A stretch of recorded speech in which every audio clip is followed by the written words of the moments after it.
toppled, not just the frontier this time, but from the sheer weight of hunger. She told me that my brother and nephew had returned to Tabalia, where our family home once stood before it was reduced to rubble by Israeli bombs. They had remembered there were 3 cans of beans somewhere beneath the wreckage left behind in the chaos of displacement. So they made the decision to go back. From 9 in the morning until 4 in the afternoon, under the scorching July sun, they dug with bare hands in an area still designated by the Israeli army as combat zone. They knew they could be shot. They knew the air could be torn apart at any moment by the drone strike. But they had no choice. They were starving. And this is what has come to Palestinians risking death to dig through the ruins of their own homes. Not to bury their dead, but to unearth a few cans of beans. My sister, meanwhile, spent hours searching for something, anything to feed her 4 children, aged 10 to 16. She came back with empty-handed, except for some grass. That's what she gave them that day. There was nothing else to give them. What's happening in Gaza is not a famine. This is not some cruel twist of nature. It is not the result of drought or the climate crisis or a supply chain breakdown. This is man-made starvation, deliberate, calculated, imposed. The head of Gaza's largest hospital said 21 children had died due to malnutrition and starvation in the past 3 days alone. 21 human beings reduced to statistics. Humanitarian agencies warn that 250,000 people in Gaza are now at starvation risk thresholds. And without immediate assistance, the situation is expected to worsen sharply. We are watching a slow, deliberate process of extermination carried out not only with bombs, but with hunger, with deprivation, with the systematic destruction of everything that makes survival possible. The UN has warned that Gaza is on the brink of a full-scale famine, but famine is not just looming. Famine is here. Famine is already in Gaza.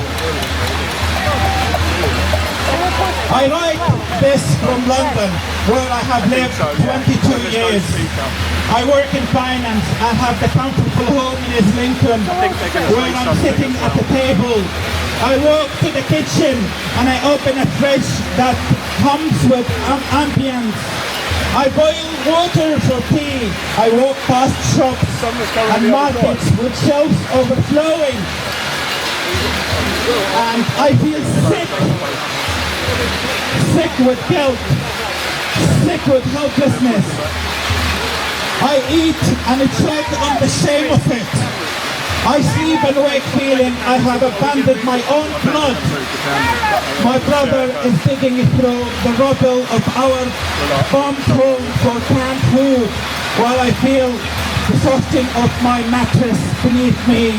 My sister feeds her children grass, while my 10-month-old son in London spits out peas because he decided he doesn't like it.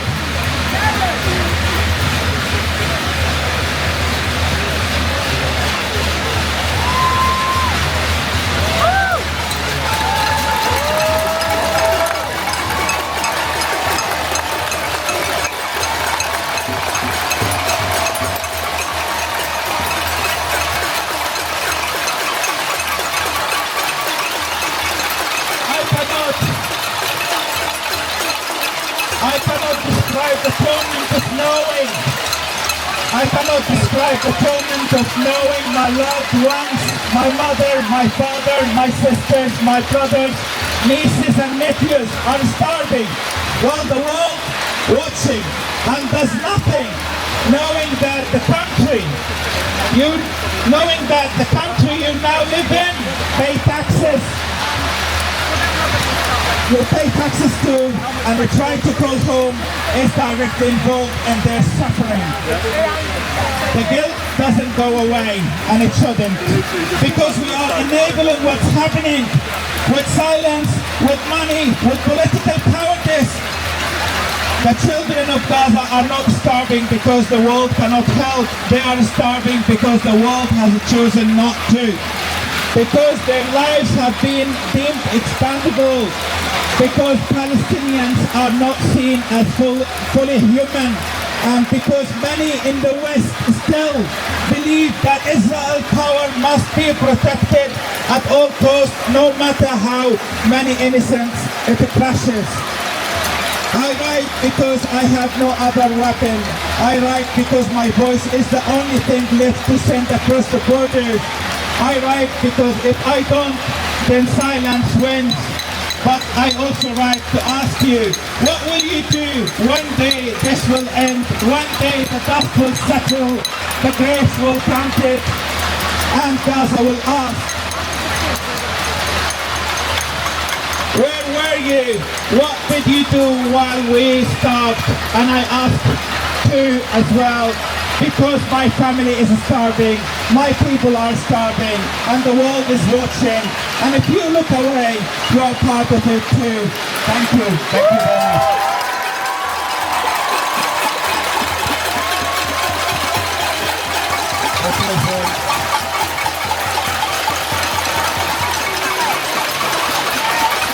Okay, friends.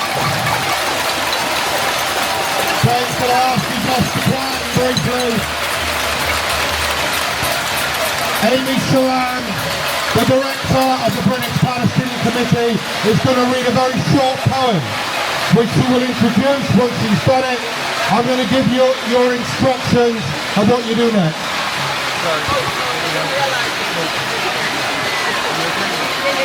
This is a poem by Hiba Abu Nada. She was a Palestinian poet, novelist and educator. She was killed in her home in Gaza by an Israeli airstrike on October the 20th, 2023. She was just 32. Her poem is called Not Just Passing. Yesterday, a star said to the little light in my heart, we are not just transients passing. Do not die. Beneath this glow, some wanderers go on walking. You were first created out of love, so carry nothing but love to those who are trembling. One day, all gardens sprouted from our names, from what remained of heart's yearning. And since it came of age, this ancient language has taught us how to heal others with our longing. How to be a heavenly scent, to relax their tightly lungs, a welcome sigh, a gasp of oxygen. Softly we pass over wounds like purposeful gauze, a hint of relief, an aspirin. Oh, little light in me, don't die, even if all the galaxies of the world close in. Oh, little light in me, say, enter my heart in peace. All of you, come in.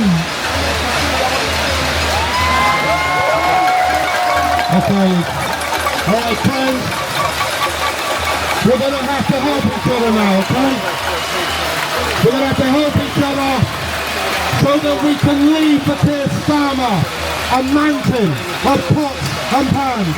So I want you all now, please can I everyone to move back 10 metres. Back 10 metres so we can create some space. So everyone go back 10 metres from where you are. Yeah? After we've laid the pots. After we've laid the pots. And can I ask the stewards there to create a line of stewards? You have to create the space. Everyone keep going back. Okay. Can I have one of the stewards give me a thumbs up? We've got enough space. Peter, you got enough space? Yeah, okay. Alright, listen. We're going to try and make this work. You look at Downing Street. The first line of pots is going to be laid to the left of Downing Street as you look at it. You see where there's a banner saying expel the Israeli ambassador. So in front of that we're going to lay the first line of pots. Once that's filled, the stewards who direct you, we're going to lay to the right hand side of Downing Street and then continue laying on the pavement as we go up Whitehall towards Trafalgar Square. We'll keep giving you instructions. So I want the politicians, trade union leaders, cultural figures, can you begin to lay? Seeley, can you instruct them, yeah? Okay.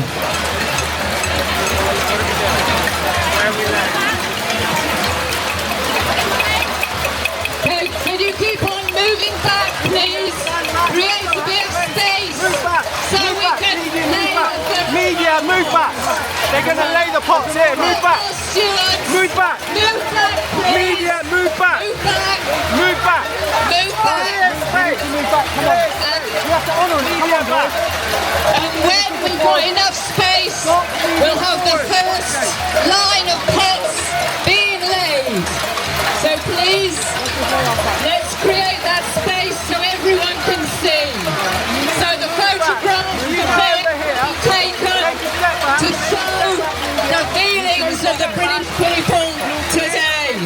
Please create space in order for the first row of pots to be laid down. Thank you, friends, for your cooperation. Everyone will have the chance to lay your pot in front of Downing Street and in front of Whitehall. So please, everybody, please create a space to allow the first row of pots to be laid.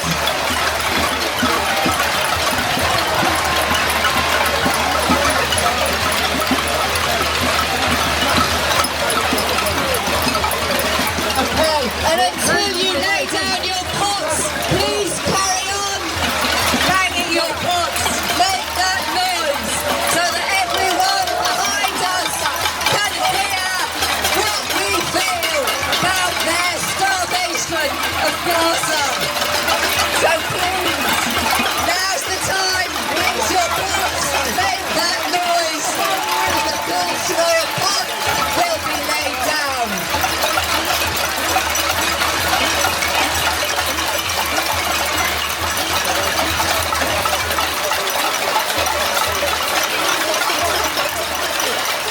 Okay, so make space.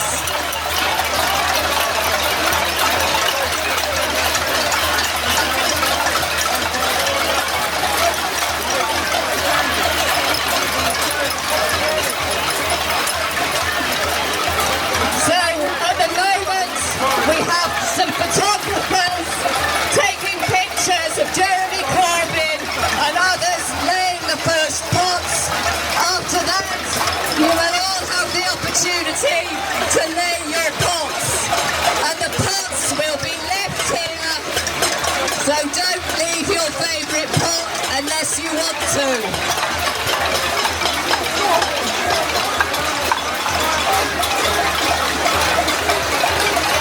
Okay, the first pots are now being laid. The first pots are being laid.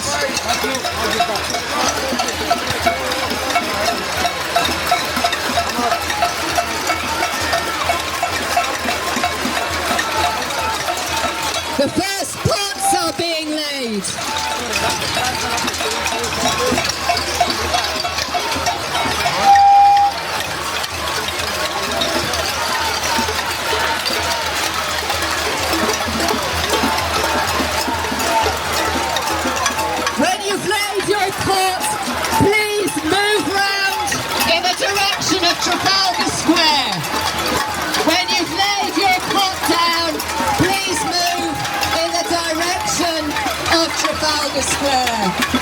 Please give a big hand, a big welcome to Jeremy and all those laying their pots in the first line.